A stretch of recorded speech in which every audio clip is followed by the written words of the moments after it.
Hello, guys, and welcome back. Welcome to the official second episode of What Are You Doing Here? And today we have a very special guest. My dear friend, Alisha, Hi. who is from the islands. Lovely island. The lovely islands of Trinidad and Tobago. Is it just Trinidad or is it Trinidad and? It's Trinidad and Tobago. But I am from Trinidad, so. Okay. She's from Trinidad and Tobago. Alicia is special because she's my first foreign friend. I'm going to say she's my first foreign friend. She's the first person I met when I decided to leave Jamaica and come to France to live and work, like almost 10 years ago. Oh, wow. Yeah. So we're coming up to our 10-year anniversary. Hello. And I don't know, like, I'm just gonna say if your friends wanted to, they would. Because somehow we've managed to like keep the connection. And it's always been natural. It's never felt forced in any kind of way. Never, like, and we've never always been in the same country, never always been in the same city. Like, we're always like worlds apart, but just like still keeping up. Yeah. All the time, like all the details. Like she knows what's going on. I know what's going on. Exactly. We literally know where we are, like all the time. Like it's crazy. Like it's beautiful, and I love that for us. I love it. I love that for us. Like she's such a sweet person. She's a boss, a professional, a smart ass lady. Friends of a feather flock together. Hello, Perth. But super sweet, like she's a girl's girl. She's my girlfriend, and I absolutely love Alisha. Proud of Alisha, and I'm happy that she's my second guest. I'm happy to be here today. Thank you for inviting me on the show. You're welcome. So let's get right into the show. So I want to ask you, what are you doing here?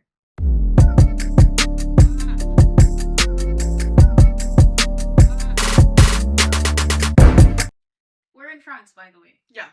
In case it wasn't clear. In case it wasn't clear, we're in France. So, what am I doing here?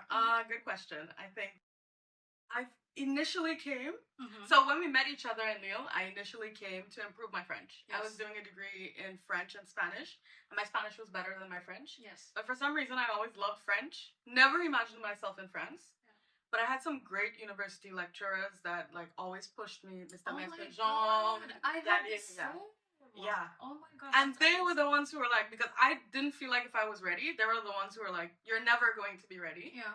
Just go. Mm-hmm. So I ended up here. Yes. I liked it. Yeah. And then I decided I wanted to come back for my studies. Yeah. But initially when you came, you were here for a year. That's the year that we met. Yeah. And then you went home. Yeah. And then you came back. So what was the deciding factor for you to come back to France? Well, first of all, the factor for leaving was because I didn't finish my degree yet. Okay. It was at the end of my second year, so I had to go back. Okay. Otherwise, I would have stayed. Mm-hmm. And I don't know, I think just growing up here, it was the first time for, like, being away from home. Mm-hmm. And just finding your own independence, trying to find your own way through life in a foreign country, in a foreign language. Mm-hmm. And that was something that was just exciting. Yeah. And I wanted to feel it again. It felt good. Yeah. It wasn't always good, but it felt No, it was not positive experiences, but it was good. Yeah, it was good. Okay, and what aspects of Trinidad and Tobago do you miss the most? Oh God. The food. Oh The my food? god. No, I have to say, I was in London last week. I passed by a Trinidad restaurant, a Trini restaurant. Right. And I was like, oh my god, I would love to go try the food. And I said, You did it? no, because I have to try the food in Trinidad and Tobago. Okay, I'm fine. not doing that. Your excuse. I want the real deal. Your excuse. It's fine. Yeah, I was just like, no, I'll wait. Okay. Your excuse. So you missed the food. The food. Mm-hmm. And I think this will be kind of applicable to the Caribbean in general, but the openness of the people Mm-hmm. compared to here, it's kind of hard to make friends, kind of hard to move around, and just like meet people naturally and organically here. I miss that aspect. Yeah. I think for us it's quite strange that, like French people, they kind of stick to their cliques. Yeah. They stick to the evil that they know, and it's kind of hard for them to like open up and like invite you into their lives. Yeah. So, and this is why I feel like expats kind of stick with their own as Definitely. well. Like there's this divide because it's hard to like blend. Yeah. Not that it's our fault, but it's just how the culture. Yeah, someone explained it to me. A French person actually explained it to me once. Because I was the usual question of, did you prefer Bordeaux? Where was it 1st? To Paris, and people are shocked to hear Paris, but he said like he completely understood, because in those smaller towns that isn't Paris, that isn't so multicultural, these people have gone to primary school together, they've gone to high school together, they went to the university together, and so it's very hard to penetrate that circle of friends. Whereas in a place like Paris, like people come and go all the time, so you have to be more dynamic in the ways that you forge relationships. There's more of an international mindedness in Paris, so it's easy. Like there are a lot more foreigners, so foreigners kind of know how to mingle, and it's easier to make friends and find like your people. Yeah. Okay, you said that you were in Bordeaux. How long did you stay in Bordeaux, and why did you choose Bordeaux to start your? Even though you didn't start in Bordeaux because you started in Lille. Yeah. But we're gonna say that your start was in Bordeaux because you spent more time there. Yeah, definitely. Yeah. So why Bordeaux? So Bordeaux, it just came about because at least UE in Trinidad, St. Augustine campus, they had some sort of like agreement with the university in Bordeaux. Okay. And then there was also a few lecturers from there, and so people, when they do like the lectrice lector program, they usually go to that university, and we have people come over from there. So there was just like a familiarity of people saying like, oh, I went to Bordeaux, Bordeaux was great. And then there were also like a couple trainees already there. Yeah.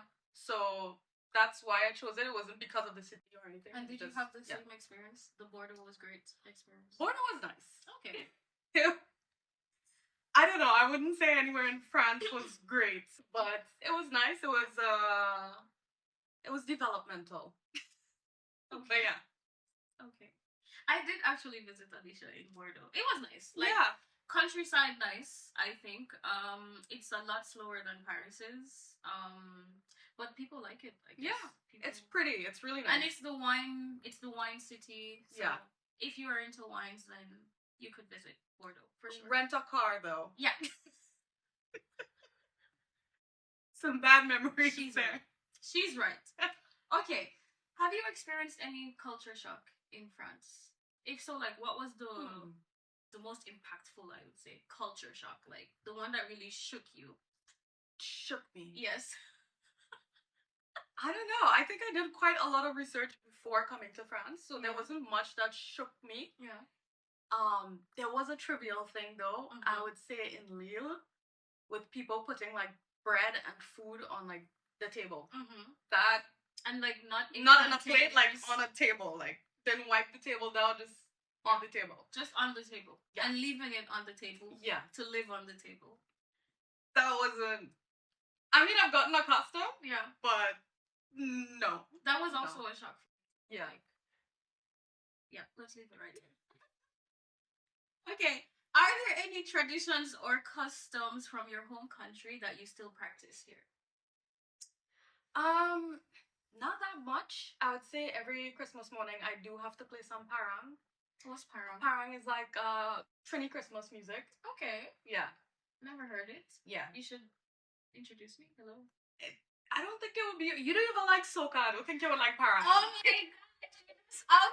But you don't.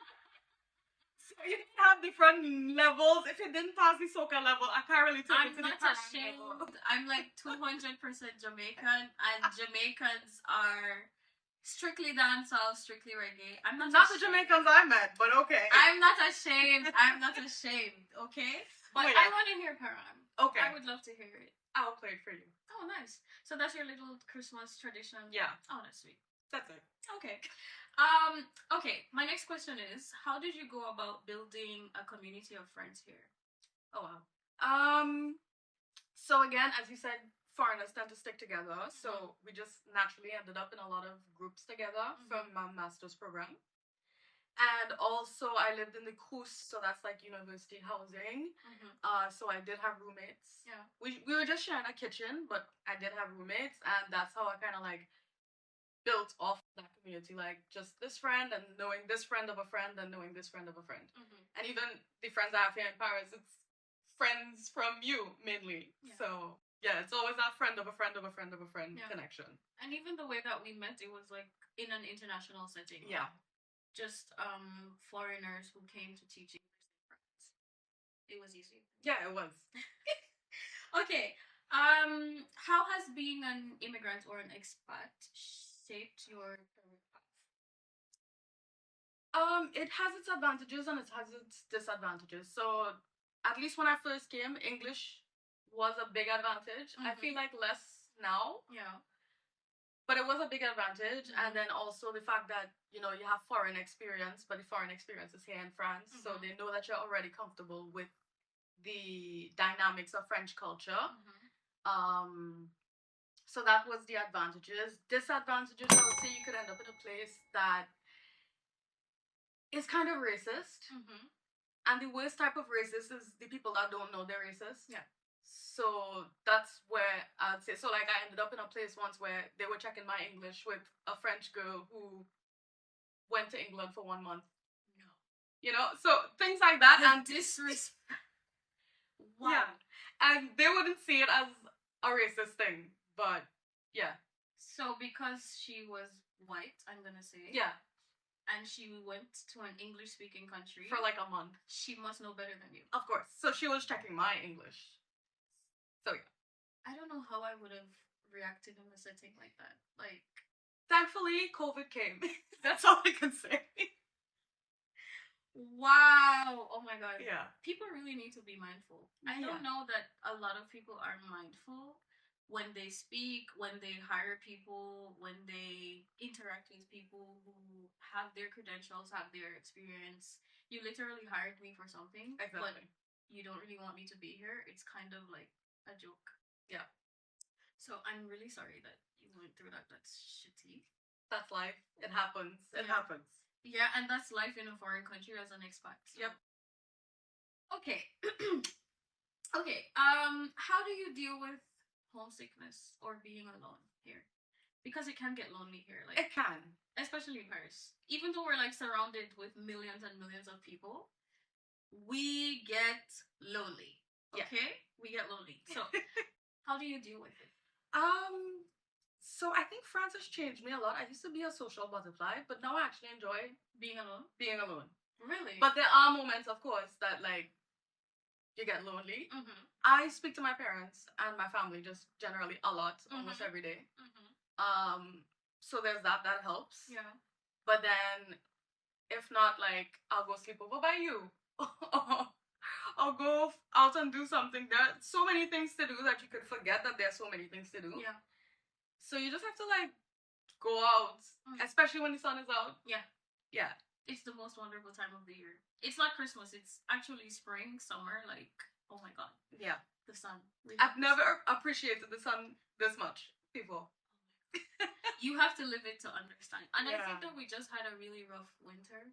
Yeah. Like, this winter was really awful. So now that the sun is out, it's just like, I'm a new person. Like, Yeah. A rebrand. no, like, honestly, it feels so good. And it just, like, happened so quickly. I'm just like, I'm so hot, but I'm so happy. Like, Yeah. Okay. Here in Paris, what's your favorite local food? Okay. Oh, that one I have to think about. Yeah. I think my favorite local food is like a slice of entrecôte. Like a really good piece of So beef. it has to be French food? Yes, ma'am. Okay. We're in France. Okay. I mean, it's more dessert, but creme brulee. You like creme brulee? I love a creme brulee. Wow. Oh, and I actually found this place in Châtelet recently where they do like savory eclairs. That was pretty good too. Really? That was a nice discovery. Okay. I think when it comes down to pastries and desserts, I'm in the wrong country. Because I don't like sugary things. So I missed out on that. Oh yeah. That part of the French culture. Like, I don't really get the full experience. But I mean, I feel like people also, it hides a lot, like, because everyone always thinks like, okay, a croissant, a pain au chocolat when they think of France. And which I love. Yeah, which is great. But then at least that way you get to discover more of the like French traditional food, like duck. I don't know, like I don't know because I like the pastries more. Yeah. So, yeah. Yeah, for me, I discover a lot more of the traditional meals, like oh, that's good. Beef, duck, Oh, everything was- raclette! How can I forget raclette? Raclette. Yes, I Okay. love raclette. Yeah. I love a good raclette. Yeah. But raclette you have to have like once a year. Like Just it's Christmas. really heavy Yeah. food and lots of cheese. Yeah. Okay. And have you introduced your own dishes to people here? Yes. Yeah. I have shown them pilau. Mm-hmm. Love it. Yeah. Delicious. I don't know if I did it the Trini way, but I showed them pilau. Stew chicken. What else? And we don't do stew chicken the same way. No, we don't. That's crazy. Because I use like the browning Yeah. sauce and you burn your sugar. Yeah, I mean, you could use browning as well for Trinidad, but something about a burnt sugar Yeah. is... The program has been interrupted to remind you to subscribe to the channel. Have you done it? Okay, now back to the show. That's nice that you guys have your own way of doing it. Yeah. Even though it's still stew chicken, but I know for sure that you don't do it the way that we Yeah. do it. But it's stew chicken. Yeah. Okay. If you could go back in time, what advice would you give yourself before moving to France? Research. Research. I think I was researching a lot more on like the immigration side of things and not really on the study side of things. So knowing that like I could have done an apprenticeship earlier, or I should have done a program that like gives me more time on an internship, or probably don't be afraid to also change cities. Yeah. Especially for job opportunities, because it's gonna happen. It's Yeah. gonna arrive. Yeah. And you can't just stay still because I like the city. Yeah. I think that would be the two main things. And when you say move to a new city, I find that most people who start off like in the campagne, like in the countryside or smaller towns and villages, they almost always eventually come to Paris because this is like the hub where you find a lot of job opportunities, a lot of people, a lot of links that you can make to like start your career path. So yeah, eventually you have to move. Like, and I feel like a lot of people like to knock Paris as well. They're always like, I can't live in such a big city. I can't imagine myself like this. And I mean, I used to be that person too. But now that you're here, like, try it out first, and if you don't like it, go back. But now that I'm here, it's like, how was I waiting on a tram 30 minutes? Simple things like that. So you can get accustomed easily, and it's better for your career. Yeah, for sure. Okay, what was the most awkward or funniest part of like adapting to a new culture? Oh my gosh. I don't know. Like knowing what are things that you need to adapt and what are things that you need to keep for yourself. So I remember in Lille, like there was an orange. For the first time I saw an orange, like the fruit. Yeah. At lunchtime. And so I started eating it. Like I got to my dessert a lot quicker than other people. So I eat orange how I know to eat an orange. Yeah. I split it in two, bring it up to my face. And that was that. And everyone watched me like I was crazy. So I learned to eat an orange with a spoon. But I mean, I can't think of any other situations. But things like that, okay, maybe depending on the environment, you need to adapt. Yeah. But not every part of you need to adapt to fit this box culture. Yeah. For me, the orange part, I saw people like peeling it with their hands, and normally we peel with a knife. Yeah. So for me, that was like super strange. And then I found myself peeling with my hands because I found that it was quicker. Really? Yeah. Like for example, like if you're on the road and you don't have a knife, but you want to have your orange, I think it's like almost like they do it in like tangerine style, but it's an orange. Oh yeah. Yeah. Yeah. I've seen. So that was quite weird, but like I don't know. I started doing it, I guess, so I kind of adopted that very weird culture. Yeah. Okay, have you picked up any funny habits or slangs from this culture? That whenever I don't know, I'm just like, I don't know what else. Like I think that's it. Yeah. Do you say I don't know. Do you say ba? I say ba a lot. Yeah. You say ba.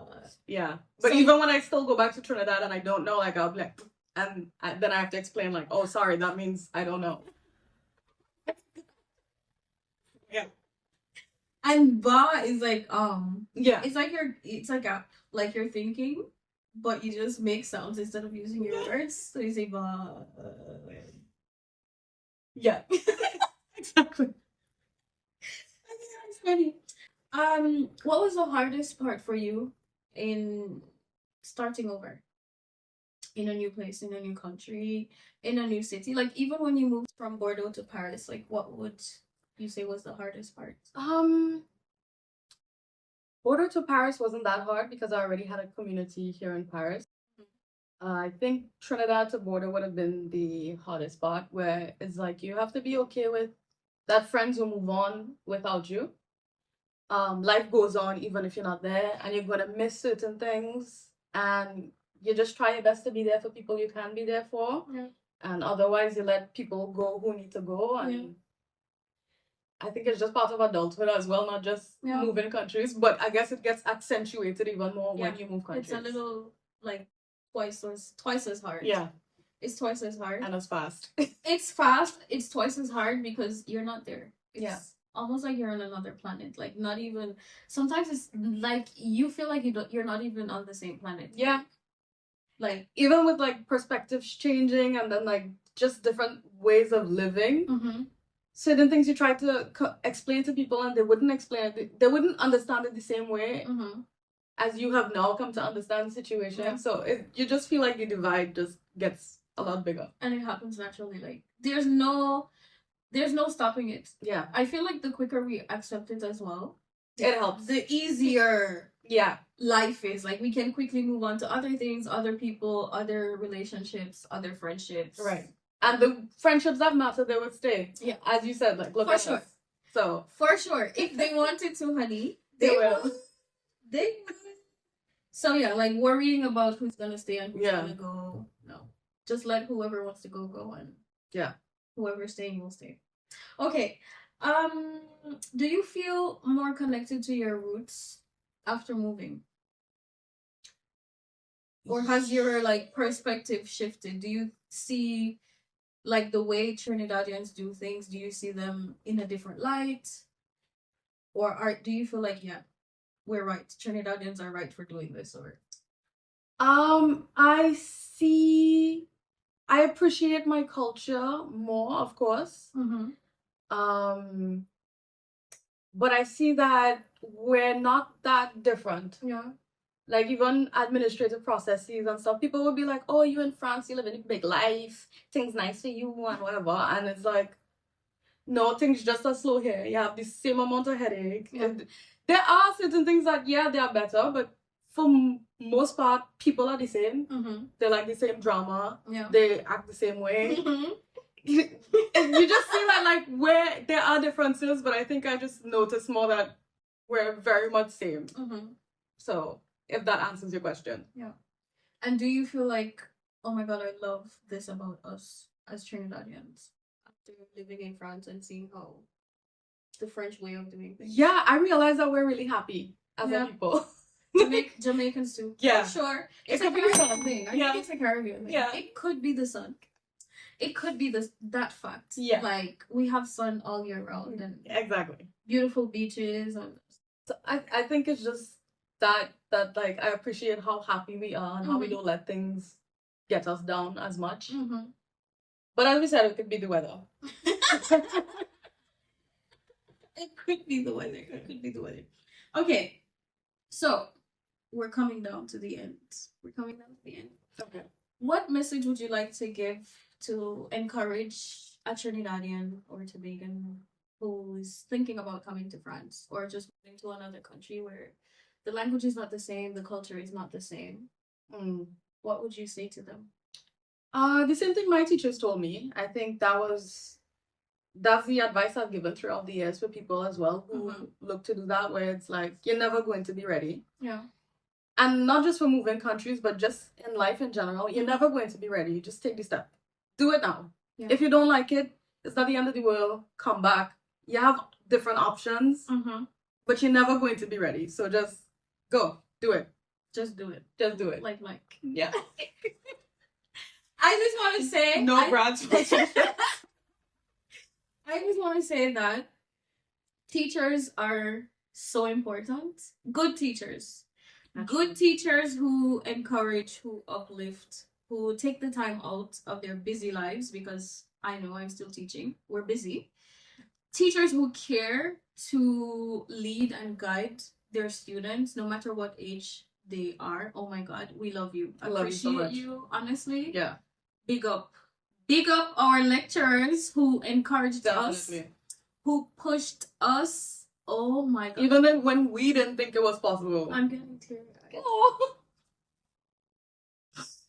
Oh God. I'm glad you're doing the work that someone else did for you. No, honestly, I had really good teachers. I had really good teachers. Yeah. I had really good teachers. And you know you wouldn't be where you are right now if it wasn't for them. I had really good teachers in college, honestly. Yeah. Honestly. I'm sorry. Well, Yes.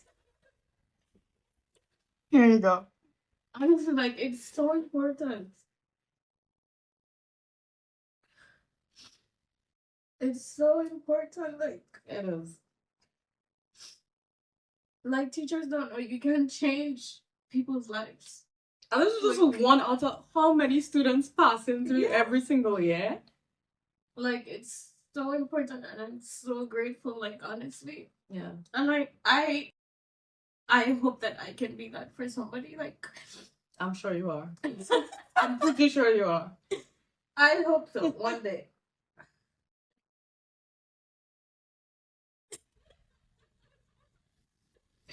Okay, done crying. So, we're gonna finish with a travel quote Okay. because we're talking about our life abroad and experiences. So the quote says, "Leaving everything behind doesn't mean you lose yourself. It's where you find your strength." Yeah. Definitely.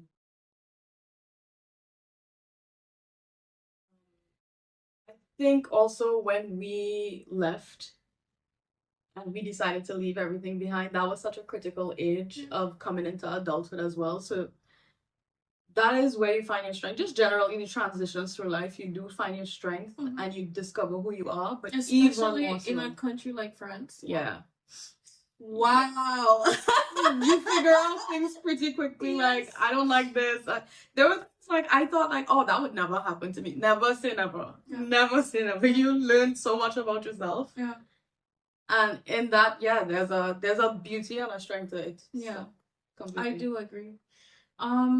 France is I do encourage, like, every time somebody asks me, "Oh, I want to move to France, I want to Paris," I say, "Come, but be ready. Like, be ready for the other side of Paris that you don't see on TV, because That's the everyday. which is the everyday. Like, the reality is that it can be really, really difficult, but after the difficulty, like when you pass the French administration and all of the studies and everything, like, it's a beautiful, beautiful experience. Like, Yeah. la vie est belle here. Honestly, Yeah. la vie est belle. So, Alisha, thank you so much for being my second guest. Thank My you for having friend. me. I love you, girl. I love you too. I hope you guys enjoyed watching. Yes, I hope you guys enjoyed watching. So now you have to tell them to subscribe to my channel. And now you subscribe to her channel. Thank you very much. So thank you guys for watching. Please don't forget to subscribe and like and comment and share this episode. I hope that you were encouraged. I hope that you're motivated and inspired in the ways that you can be. I hope you take something from this conversation, and I will see you in the next episode. Bye. Bye.